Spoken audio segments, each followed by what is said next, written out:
Texting. Hello, Mr. BBD.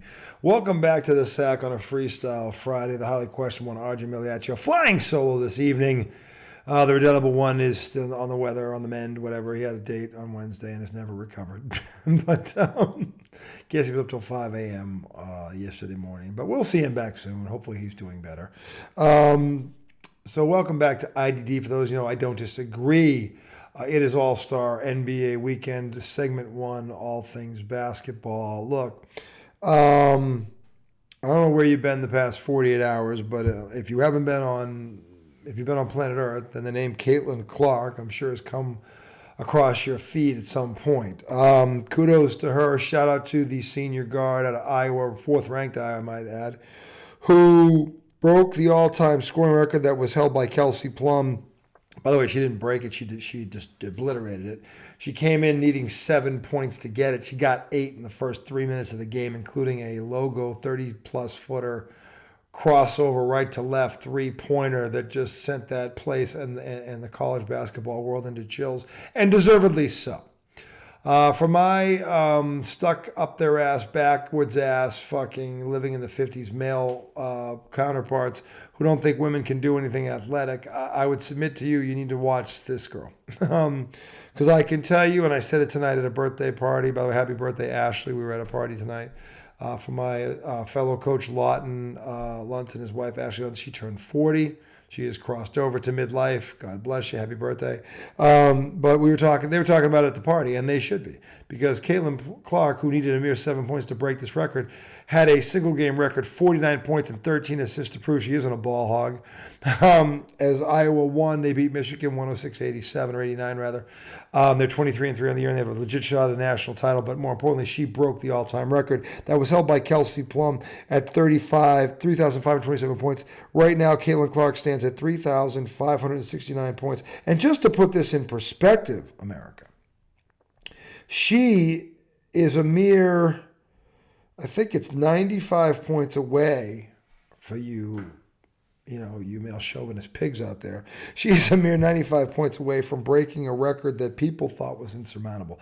That, of course, is Pete Maravich's record, the all-time scorer in college basketball history. He stands at 3,667 points a game, 44-point-per-game career scoring average in college. That's Pistol Pete, who's in the Hall of Fame for many reasons. That's one of them. She is knocking on the door of history, all-time, male or female. So respect is earned, not given, and she has earned it. So kudos to Caitlyn Clark. I've had the pleasure of watching you over the past year and a half, and I'll tell you right now, as I said to a few people at this party tonight, she has the potential to do for women's basketball what Larry Bird and Magic Johnson did for the NBA. Because she's going to go into the WNBA next year, I think. She actually can come back for another year if she wants to, but if she goes to the NBA, she's going to be the number one pick in the draft. And judging by the sold-out arena last night, I'm pretty certain people are going to be lining up in droves to see this girl, and deservedly so, because she's got the total package. She's a female version of Steph Curry. She is. I'm not the first person that said that, but I'm just the latest, and I don't think it's a stretch. So kudos to her. We'll be following her again. She's 95 points away from Pistol Pete's college record of 3,667 points, which, by the way, he set that like 50 plus years ago. So no one thought this record would be broken. Now, to be fair, when Pistol Pete set this record, he did it with no three-point line, so that has to be taken into account. But be that as it may, no one thought anyone would ever sniff this record. No man has come near it, even guys that have gone to school for 4 years. So for Caitlyn Clark to be doing this or be on the precipice of this, God bless her. And I hope she gets it, because I've got a daughter, and a lot of people that watch this show probably have a daughter. And I have to listen to the whole women don't get enough respect. Well, Caitlyn Clark is slapping that right across the face. And I hope she continues to do so. So we'll be monitoring her throughout this run and see if she can catch Pistol Pete, and I think she's gonna, quite honestly. Moving on to the NBA, midseason grades are in. The All-Star break is upon us. And speaking of women, tomorrow, I think it's tomorrow night, we're going to have a matchup that we never thought we would, quite honestly, see. And that would be Steph Curry is going to be taking on the reigning WNBA three-point champion. Of course, as I say this, I lose the I lose the whole. Of course, I lost it because why wouldn't I lose it? She's going to be taking on New York Liberty guard Sabrina, and it's a I but pronounced with a Y. Yenesu guard, 5'11". She averages 17 points a game, 5 rebounds, 5 assists, 1 steal. This girl is legit. And last year in the three-point contest, the WA All-Star Weekend, she broke Steph Curry's record. He had hit 31 points. She had 37 out of a possible 40. So this girl is legit. And anybody who doesn't know who she is, Sabrina Yenesu, plays for the New York Liberty. She is that good. And don't be surprised if she beats Steph Curry tomorrow night. Look, Klay Thompson beat Steph Curry in a three-point shootout. He's a two-time three-point contest winner. He's trailing Larry Joe Bird, who's got 3. I don't think Steph is even entering the contest this year, but he's got 2. But he's been beaten. So that means he can be beaten. And this girl is legit. So this is going to be a hell of a thing tomorrow night. And I think it's going to do wonders for women's basketball. And it should, because maybe even the most chauvinistic of men will be forced to go, maybe these girls ain't so bad. But I'm looking forward to seeing them go at it tomorrow night. She's a great girl. And by the way, she's from Northern California. She grew up on Steph Curry. She loves the guy. So the fact they collaborated and got this together, it's a good thing. It's a good thing for women's basketball. It's a good thing for sports in general. And I hope she gives Steph a run. Even if she loses, I hope she gives him a run for money. Because if Steph boat races her, everybody's going, see, and we're going to hear all that crap again. And I get it, but Steph's the greatest shooter ever, probably. So, and I say probably, because I still believe that if Larry Bird played in this era, oh, Lord, what would he do to it? Because he invented the 50-40-90 club. That's a fact, by the way. And he won the initial 3 three-point competitions in a row. He three-peated it and told everybody he was going to do it. Okay? So anyone thinks Larry Bird can't shoot with Steph Curry is delusional. But at least he could in his heyday. So anyway, good luck to them tomorrow night. Hope they have a good time. Which brings us to our mid-season grades. Now, look, Tom is not here. And he is, for obvious reasons, well, not obvious to me anyway, but he's kind of soured on the Knicks because they've, in their last 10 games, they've lost 4 in a row. They're 5-5. But the problem is they're banged up 6 ways to Sunday. They're missing 3 starters. And Jalen Brunson, who made the All-Star team, deservedly so, and is getting MVP consideration, also deservedly so, is trying to keep the ship from sinking. That's the bad news. The good news is they're currently sitting 4th in the East. They're a game and a half behind the free-falling Milwaukee Bucks, who have everybody but maybe Chris Middleton, who's useless to this point.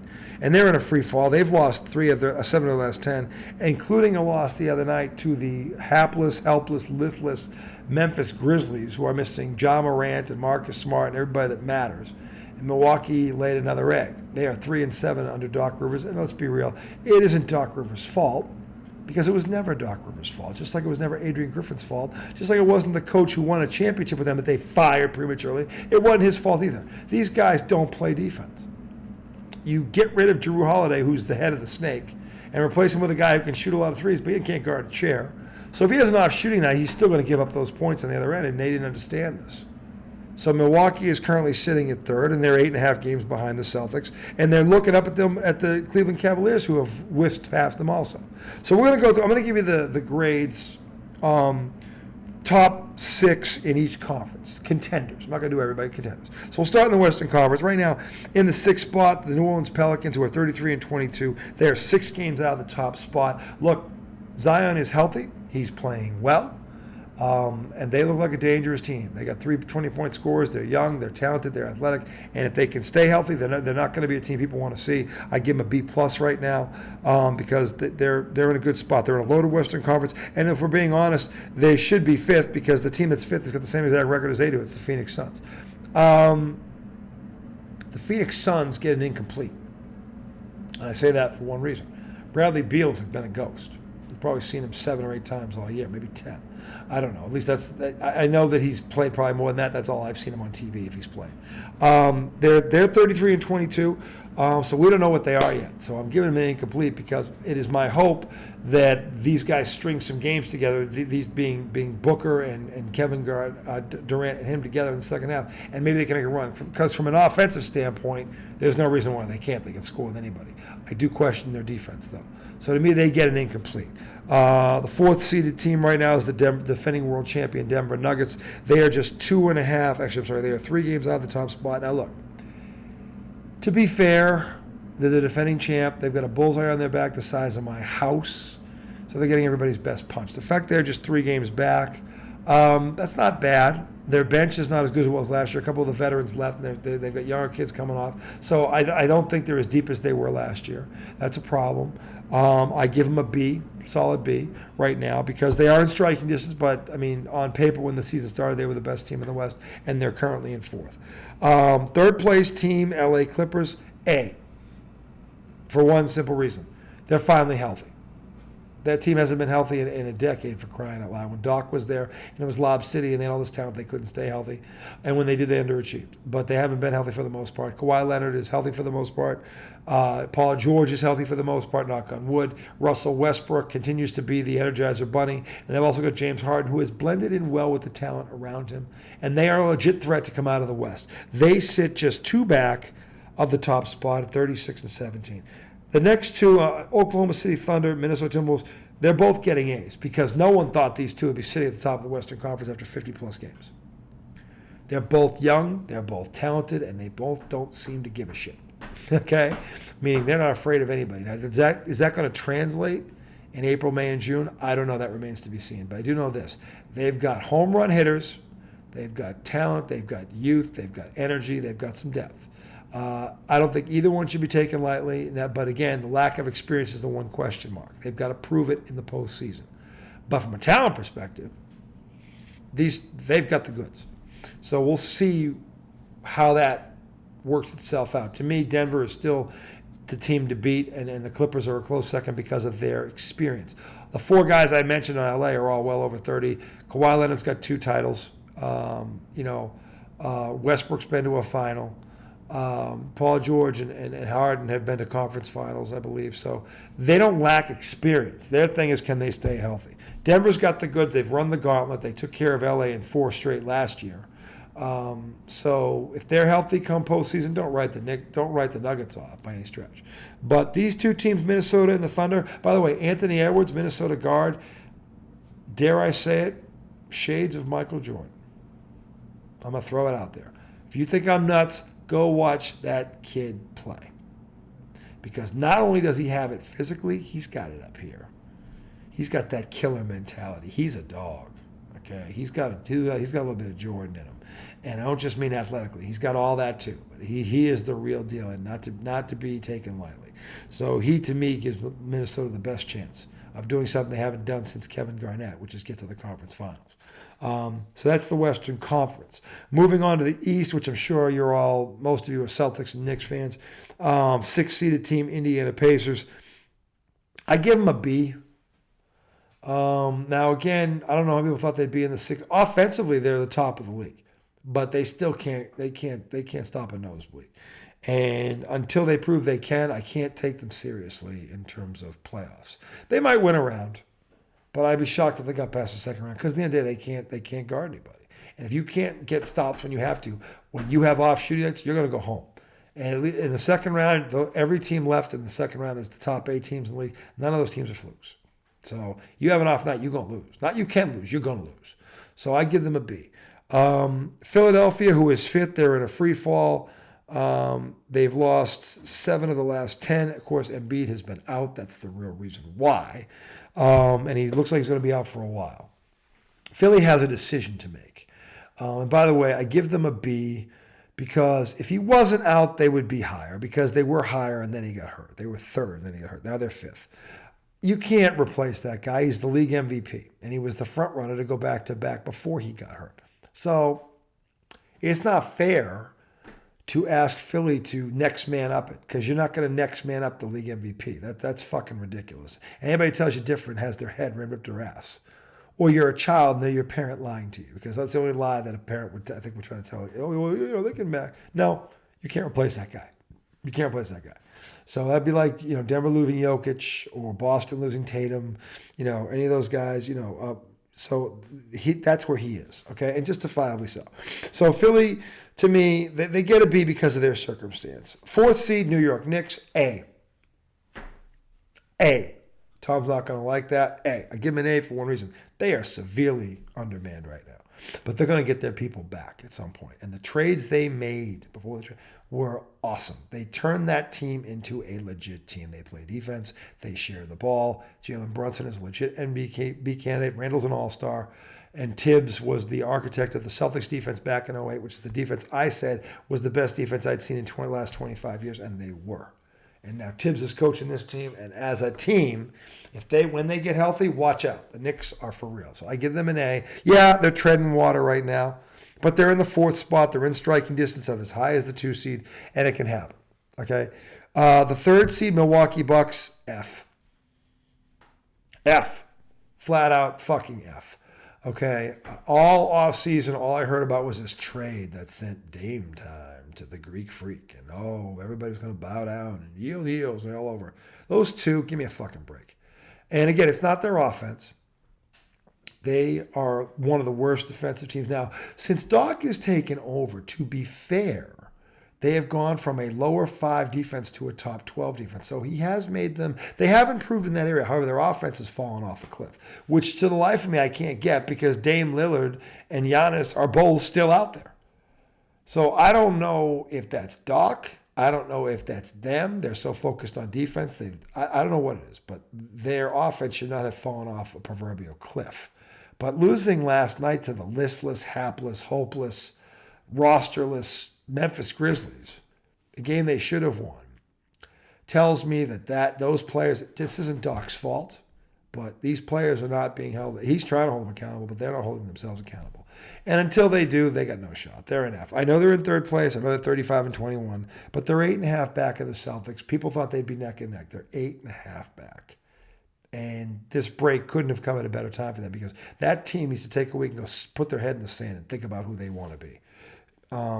Because honestly, when New York gets healthy, they're going to pass them. If Embiid comes back, Philly can pass them.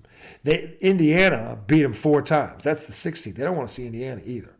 And Boston owns them. So they got a problem in Milwaukee. And it's a personnel problem. And that's not something Doc can fix. He can sit there and tell them, scream till the cows come home, what they got to do. This is the players. It's the players. So they've gone through 3 coaches in a year and a half. And honestly, the first 2 didn't deserve what happened to them. And again, I don't fault Doc Rivers for this. Doc Rivers should not get blamed for this. It's not on him. It's on the players.